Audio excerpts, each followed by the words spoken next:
Muy buenas tardes, compañera, muy buenas tardes, querida familia de nuestra Nicaragua, siempre más allá,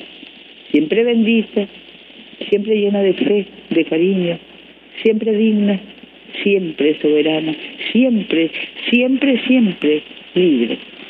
Esta mañana hemos enviado un saludo a la primera ministra mujer del Japón,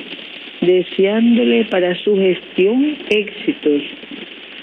deseando que desde su gestión se fortalezcan los vínculos históricos entre Japón y los países y pueblos que trabajamos juntos por la paz y el entendimiento que tanto necesita la comunidad humana. A ella, primera ministra